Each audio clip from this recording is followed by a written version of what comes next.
Welcome to this episode of the Pain and Purpose Podcast. I'm the host, DB, and I got my lovely co-host with me, Coach Fee. What's cracking? and today we gonna dive deep Let's go. because we talk about turning our pain into purpose a lot, right? Mm-hmm. But it's mainly centered around grief, and grief has so many origins, meaning so many things can create it Right. that.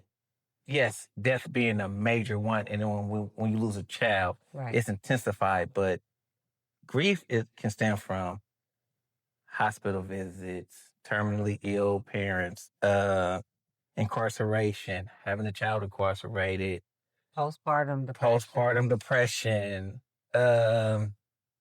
just a host, breakups. I mean, it's a whole bunch. just a host of things. Yeah.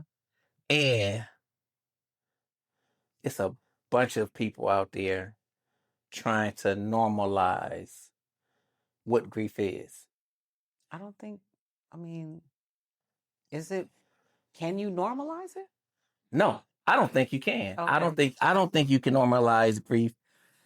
And I don't think that you should Should it be normalized is the question. Okay. Because everybody grieving experience is going to be different. Right. It's based on the love or the relationship you have with whatever that you're grieving. Right. So you can grieve losing your job. If you loved your job and your job separated itself from you without warning, you will go through a grief process behind that. Absolutely. You know what I'm saying? So yeah. It's so many things that cause grief, and it depends on the individual. So it's an individualized process. Yep. So how could you normalize something that's so?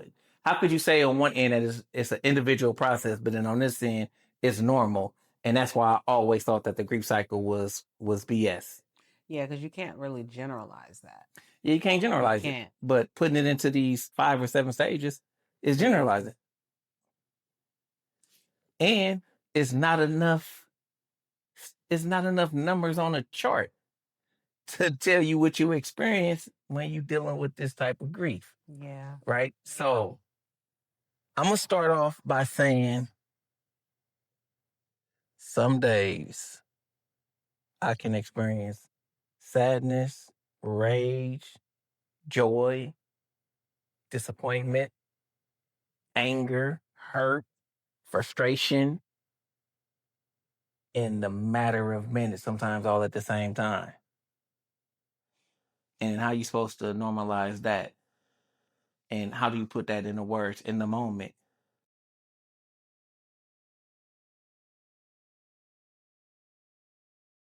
I don't think you can. I know you can't. I don't think you can.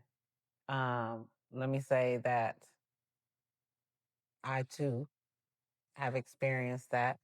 And it's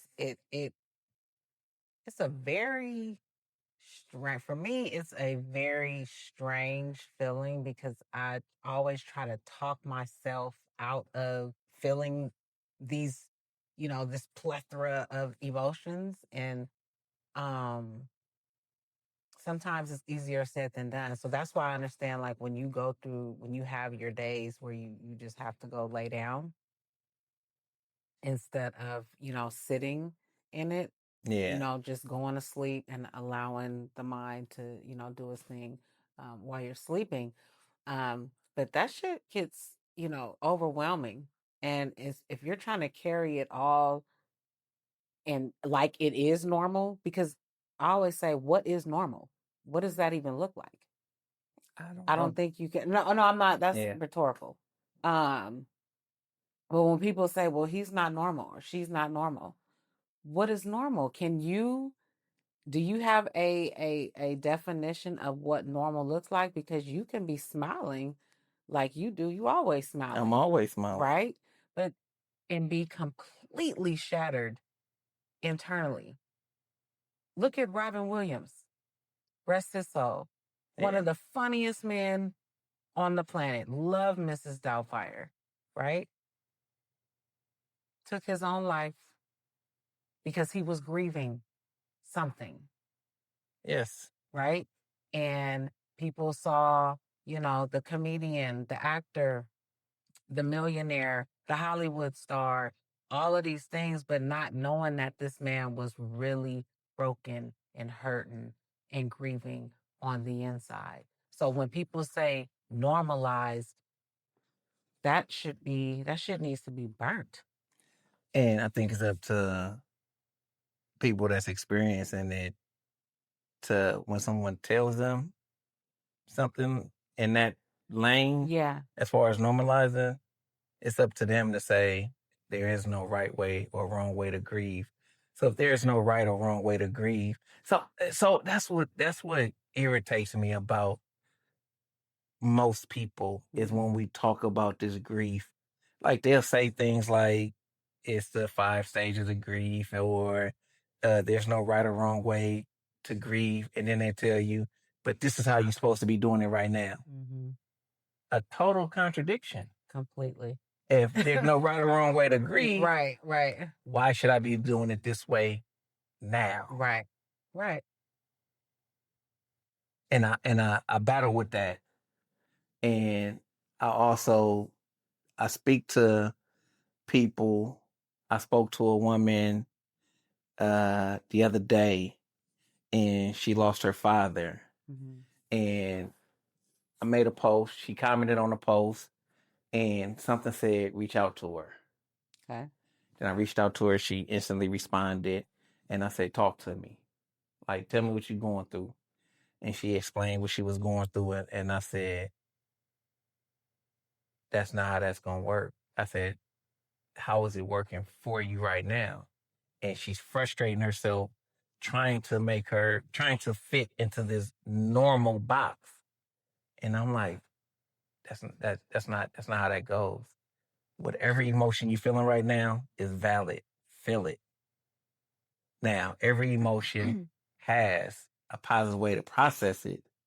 If you can name the emotion that you're experiencing, I could probably help you how to show you a positive way to how to process it. Right. Or I could just share with you how I process mine. Yeah. And hopefully that helps you. Right. It may resonate with her. It may resonate with her. So by the end of the conversation, it's about a 30-minute conversation. We got off the phone and she was laughing. Good. Nice. You know what I'm saying? Yeah. But I understand that the people around us, they're uncomfortable with the range of emotions that we display. So they try to bottle it up, right? And they try to contain it. And they say things like, you shouldn't be feeling that right now, or you should be doing this. I think it stems from them being uncomfortable or them not knowing how to deal with you in that moment. Instead of just saying, hey, I don't know what to do, but I'm here. They try to fix it. And when they're trying to fix it, that's what it's the wrong fix. Yeah. Right? Yeah. And so if you processing a high level of grief, I recommend that you give yourself permission to feel everything that you feel, and everything is valid.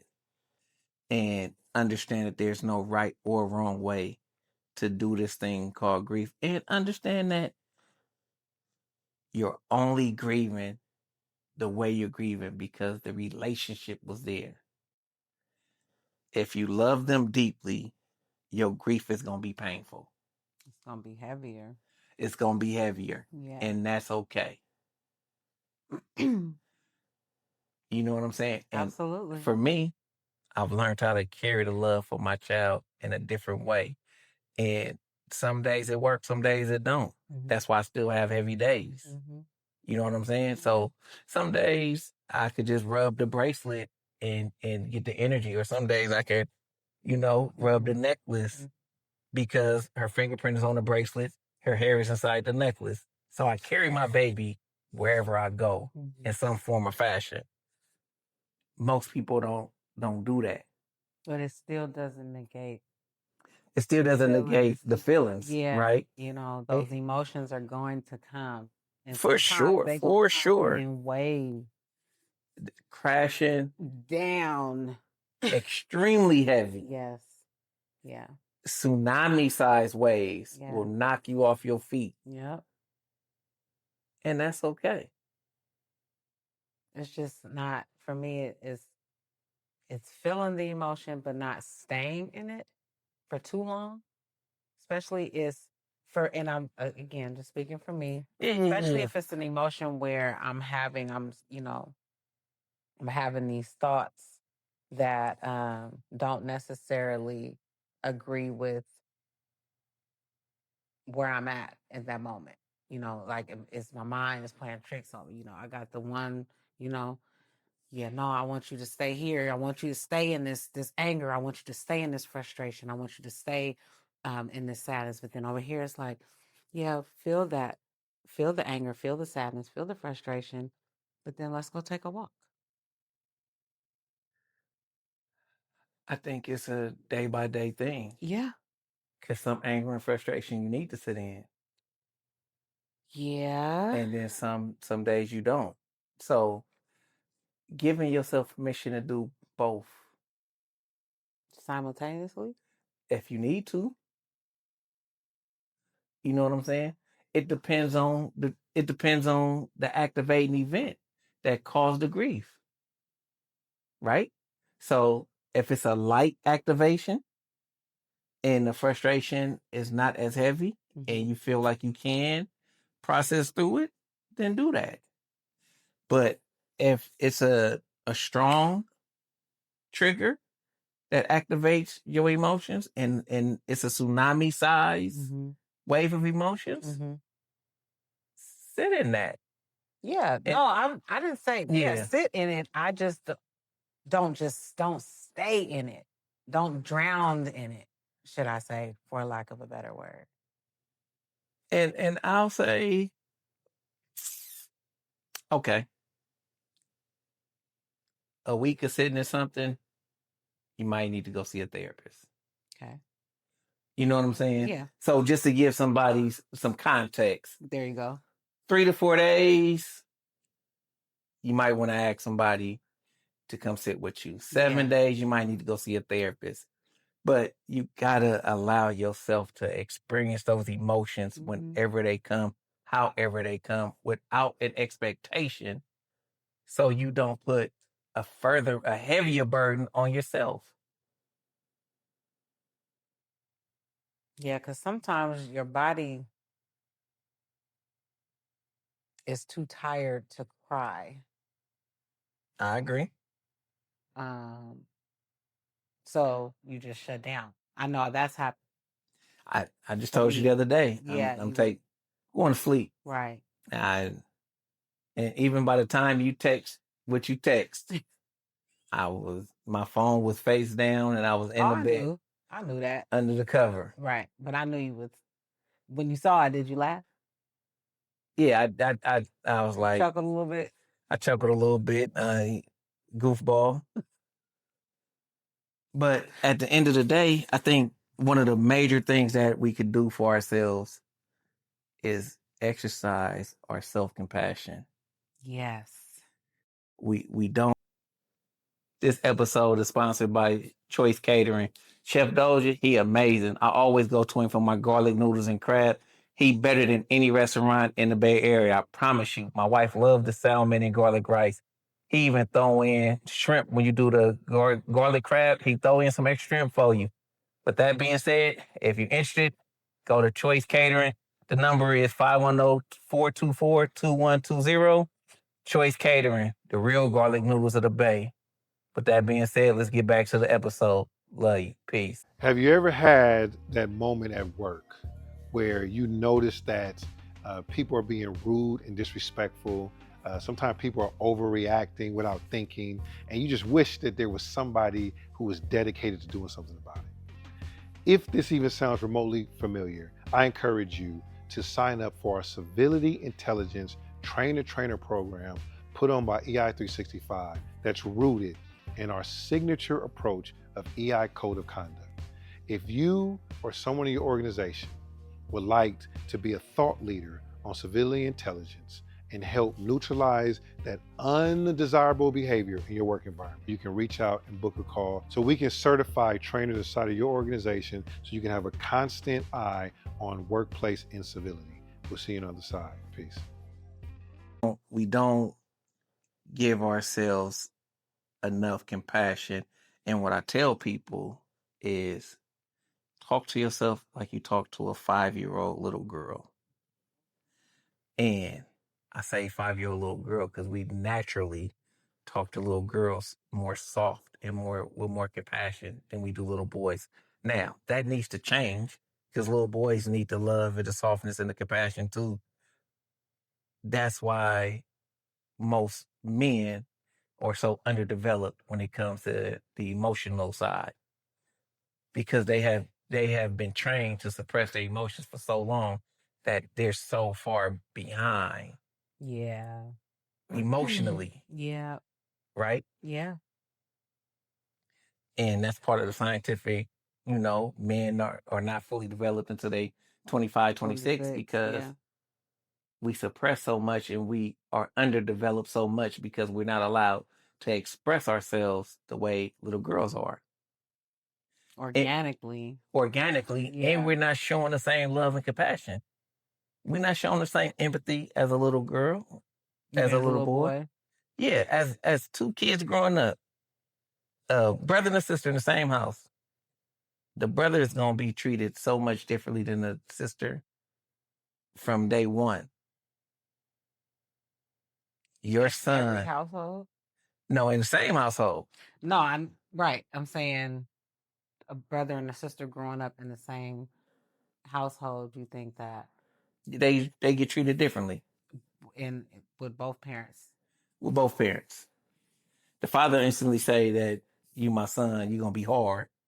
You know what I'm saying? And it's just nature right now, right? Yeah. And some parents do a better job at balancing out than others, right? But it's just something that needs to be worked on because then we end up grown men going through these type of life experiences with no real language behind our emotions. And now as an adult, I got to go back and learn their language of my emotions and then learn how to process them and then try to be emotionally intelligent. You know what I mean? So That's a lot. it's a lot. That's a lot. And then most men not doing the work because it's a lot. Yeah. And depending on the lifestyle that they live, they might not have to. And God forbid that it's a emotionally unintelligent male that became successful. That's why a lot of them are assholes. And they don't know how to regulate their emotions because they came financially successful, but they don't know how to control themselves emotionally. Right. For majority of them. Yeah. Oh yeah. So at the end of the day, we gotta not only normalize or we gotta normalize allowing people to process their emotions however they see fit in the moment when it comes to grief. And then we gotta normalize teaching men what their emotions are. Most people know the 5 basic, which is anger, fear, frustration, sadness, and, and irritation. You know what I mean? Yeah. But other than that, there's no and we know we get enraged. You know what I mean? Yeah. And that's when we get to doing goofy stuff violently. And because that's that first reaction.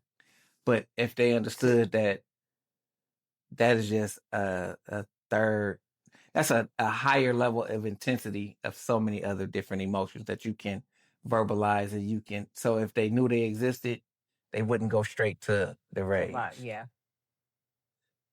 You know what I'm saying? Yeah. Yeah. And then most people can't even decipher between my feelings are hurt or I'm disappointed. Some people get disappointed and they get angry. You know what I'm saying? Yeah.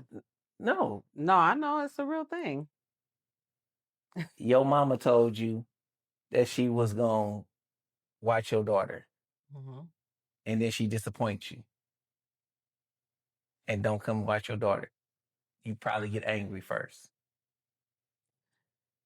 I probably would, especially if there's no explanation behind it. But it's so many different emotions that you can pick besides getting angry. You can get curious to see what happened. First, let's make sure that she's okay. But the natural reaction is to get angry before we even know if they okay. You know what I'm saying? Mm-hmm. And so it's just human nature, right? When you're not intentional, you will get hijacked by your emotions. And that's why it's important to seek the help. Definitely. You know what I'm saying? Especially if you are unaware of it. Definitely. I 100% agree with that. Yeah. Not 1000% agree with that. It's so important. Because a lot of times we like, you know what, for me, in the past, should I say, shutting down, that was my defense mechanism. And avoidance, yes. Emotional avoidance. Yep. Until I realized that it was hindering me. It was hindering my growth. And so I decided to step to the stage, step to the front of the line, and start grasping on to the concept of what it even meant to grieve something in a healthy way. Grieve something in a healthy way. And even that is debatable some days. Yeah. What a healthy way means. But I'm speaking from, because remember I was saying in one of our past episodes, I was angry at everything. Yeah. Everything, anything, any and everything, I got angry. That was always my first emotion. Now, no, it's not. And that's because, again, I've decided to step to the forefront and learn and be accepting of what my emotions are. So it's a hell of a process turning your pain into a purpose. But it's worth it, and I love it. It get deep, and it get deep fast. And to bring it back to the original topic of what is normal when it comes to grief, there is no normal. And don't frustrate yourself further by trying to live up to somebody else's standard of what they believe normal is, and they are not experiencing the level of grief that you're experiencing. Right. That's another pet peeve of mine, is for somebody to tell me how I'm supposed to be feeling, and you got all your fucking kids.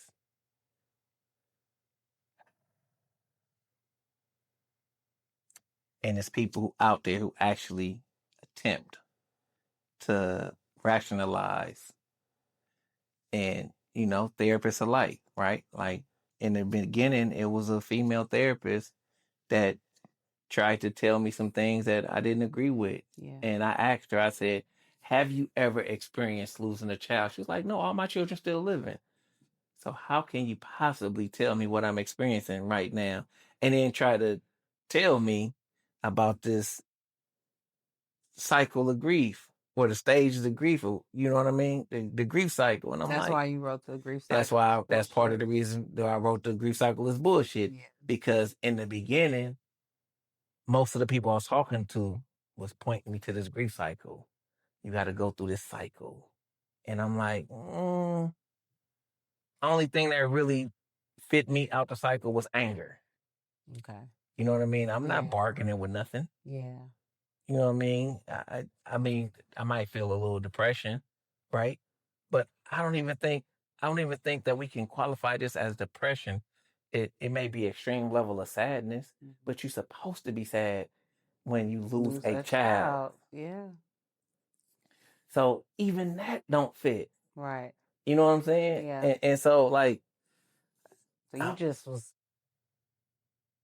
just breaking out of all of these cycles that have been placed on you, or all of these. I mean, not cycles, but ideas that was trying to be forced on me. But yes, there you go. And even my sister is a therapist, and she came, and she was coming out here in the beginning, and she sat in the chair, and she was like, no, that's how it go. I'm like, sis, that ain't how it go. I'm experiencing this in real life. That's not how it goes. You know what I mean? And she was adamant. She's like, well, you'll understand one day. And I was like, okay. But she my sister and I love her. And it took me some time to understand that most people are just saying things that they were taught or that they think is correct. Yeah. But it makes absolutely no sense when you look at it at face value.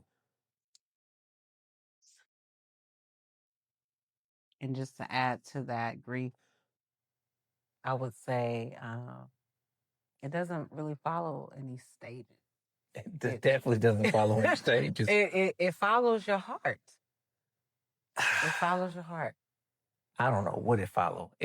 Well, I mean, because it just when I say that, I'm saying that because when you like one of the statements you made was the heavier, the deeper the love, the heavier the pain. right? And the love, in that aspect, yes, you're right. In that aspect, you're right. That's where I'm coming from. Yeah, in that aspect, you're right. Yeah. So if you out there and you're experiencing that an extreme amount of grief, I want you to know that every emotion that you feel is valid. You're not crazy. You're not insane. Like, this shit hurts, and it's gonna take us a while before we're able to process all these emotions that we feel in at one time. If you are sitting in the emotion for too long, like I said, 3 to 4 days, make sure you talk to somebody. Make sure that's somebody that you know, love, and trust, that you know got your best interests at heart, that you can communicate with. Get closer to a week, you need to talk to a therapist or a professional. 988 is readily available, because I also know, being someone who survived suicide, that most suicides that happen during the grief process is not planned out. It's spontaneous, and it's just the need to uh figure out how to solve the pain that you're experiencing, or end that level of pain. And that's not the way to do it. You just widen the hole, or the deepen the grief for the people that you leave behind. So if you're feeling that level of pain where you're starting to have those type of thoughts, definitely call 988. Definitely get with a therapist. Definitely try to surround yourself with people that you know, love, and trust. Grief is not linear. It's not something that's easy. It's a very complex range of emotions, and sometimes those emotions hit you all at the same time. And I want you to know that I am traveling this road with you. Nafeesah, she's traveling this road with us. We have both lost children, and it is something that we'll never get over. And just know that you're not alone. And I love you. She loves you. We love you. Love y'all. And with that being said, if you mourning the death of a child today or tomorrow or whenever, do something to go make your child proud. We love you. Peace. Peace out, y'all.